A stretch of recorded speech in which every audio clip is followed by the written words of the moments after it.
बदलना आता नहीं हमें मौसम की तरह, हर एक रुत में हम तेरा इंतजार करते हैं। ना तुम समझ सकोगे जिसे कयामत तक, कसम तुम्हारी तुम्हें हम इतना प्यार करते हैं। साल था 1973 और तारीख थी 1 जुलाई। समाजवादी पार्टी के सर्वे सर्वा मुलायम सिंह यादव, इनके घर किलकारियां गूंजी थी। किसकी किलकारियां? असल में इस दिन मुलायम सिंह यादव के बेटे अखिलेश ने जन्म लिया था। यादव कुनबा काफी बड़ा था तो अखिलेश को परिवार में खूब सारा प्यार मिला। बेहद प्यारे से दिखने वाले अखिलेश को घर के लोग टीपू कहकर बुलाते।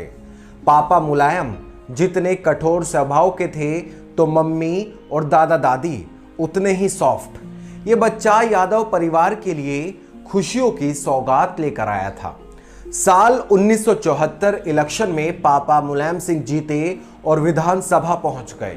1977 आया तो मुलायम पहली दफा मंत्री भी बन गए। खैर, घड़ी की सुइयां घूमती गई, साल दर साल कैलेंडर भी बदलते गए। अखिलेश यादव अब थोड़े बड़े हो चुके थे। मुलायम सिंह 5 भाइयों में तीसरे नंबर के थे, इसलिए उनका कुनबा भी काफी बड़ा था। परिवार के ज्यादातर बच्चे जहां क्रिकेट की तरफ भागते, वहीं अखिलेश का मन तो फुटबॉल में ही लगता था। खैर, वक्त भी न जाने कब गुजर जाता है, पता ही नहीं चलता। अखिलेश को भी नहीं पता लगा। इटावा के एक स्कूल में उनका दाखिला करा दिया गया।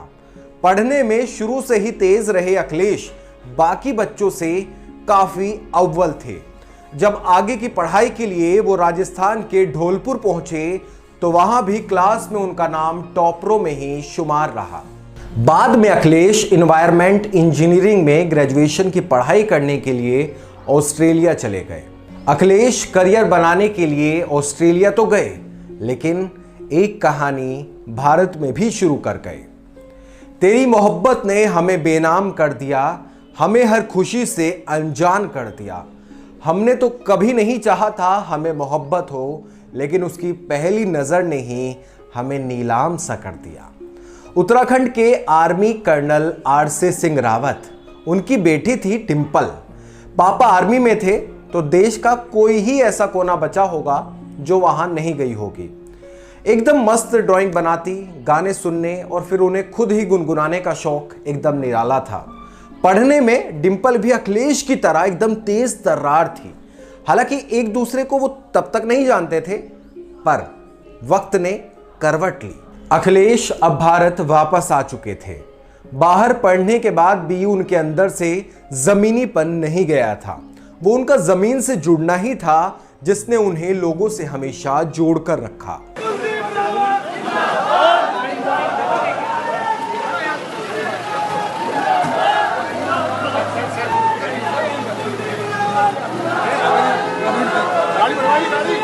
आलम यह था कि राजनीति में कदम रखने से पहले ही अखिलेश के पास अच्छी खासी फैन फॉलोइंग हो गई थी।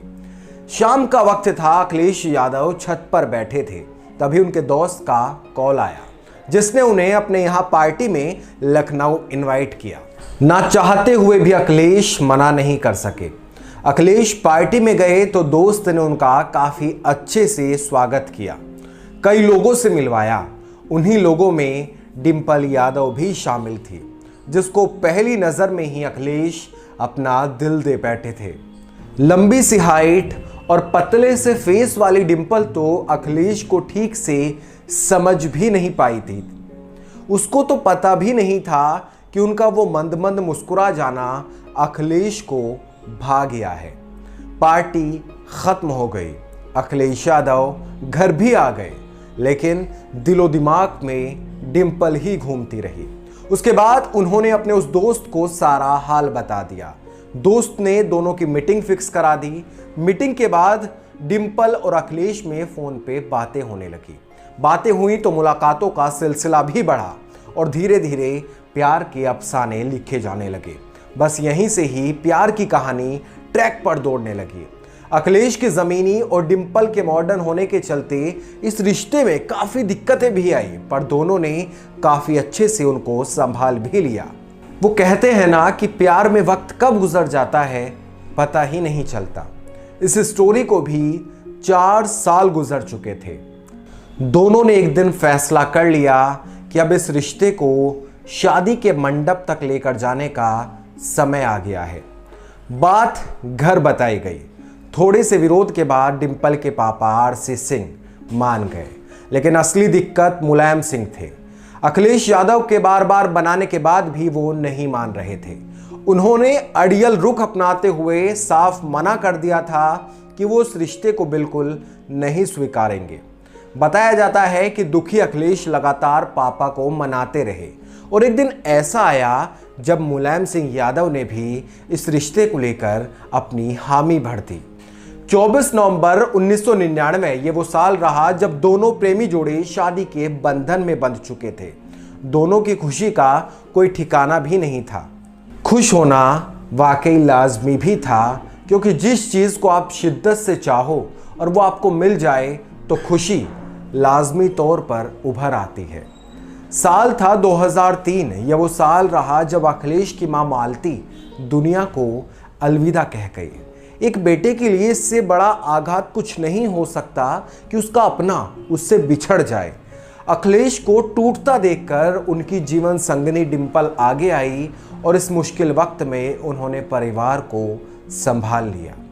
समय बदला, 2009 आ चुका था और इस साल फिरोजाबाद में उपचुनाव होने थे। अखिलेश यादव ने अपने पापा मुलायम सिंह से डिंपल को राजनीति में उतारने के बारे में पूछा तो उन्होंने ऐसा करने से साफ मना कर दिया।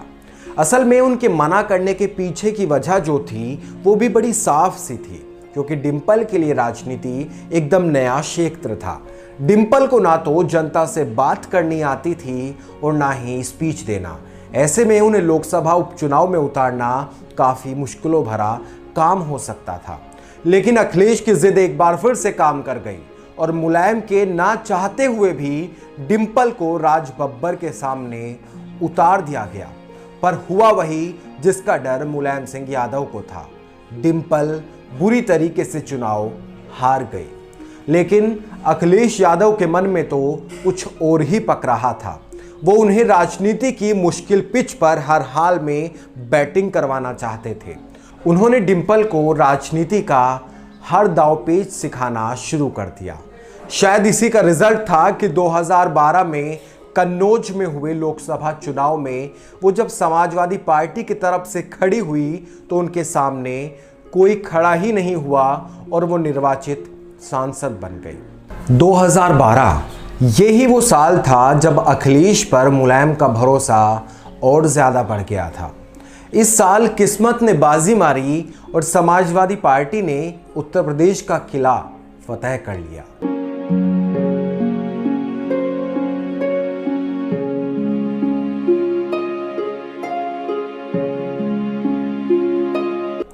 विधानसभा चुनाव जीतने के बाद मुलायम सिंह ने अपने बेटे अखिलेश को राज्य का मुख्यमंत्री बना दिया।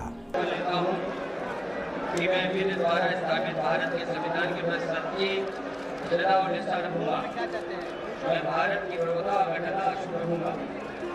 मैं उत्तर प्रदेश राज्य के मुख्यमंत्री के रूप में अपने कर्तव्यों का श्रद्धापूर्वक और शुद्ध अंतःकरण से निर्वाह करूंगा। सत्ता पर बैठने के बाद अखिलेश ने खूब काम करवाए और लोगों के दिलों में अपनी एक अलग पहचान स्थापित कर ली। हालांकि एक टाइम ऐसा रहा जब उन पर मुस्लिम समर्थक होने का टैग लगा दिया गया। बस यही वजह भी रही कि यूपी में जमकर विकास कराने वाले अखिलेश को 2017 विधानसभा चुनाव में सत्ता से बाहर जाना पड़ गया।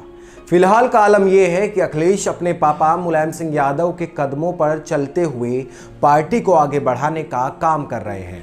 साथ ही अपनी पत्नी और परिवार को भी बहुत अच्छे से मैनेज करके चल रहे हैं। तो ये थी एक ऐसे राजनेता की कहानी जिसने घर परिवार से लड़ झगड़ कर शादी की और दिखा दिया कि उसकी पसंद बिल्कुल भी खराब नहीं थी।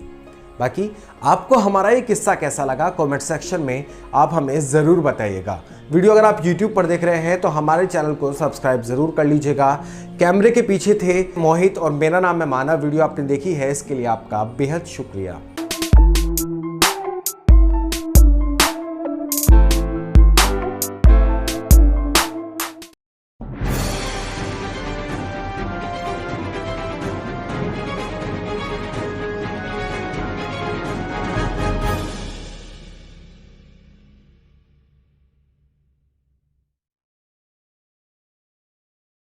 अगर अभी तक आपने हमारे चैनल को सब्सक्राइब नहीं किया तो चैनल को सब्सक्राइब करें, साथ ही साथ बेल आइकन प्रेस करें। ऐसे ही लगातार वीडियो से अपडेट रहने के लिए क्वेश्चन न्यूज को लाइक सब्सक्राइब जरूर करें।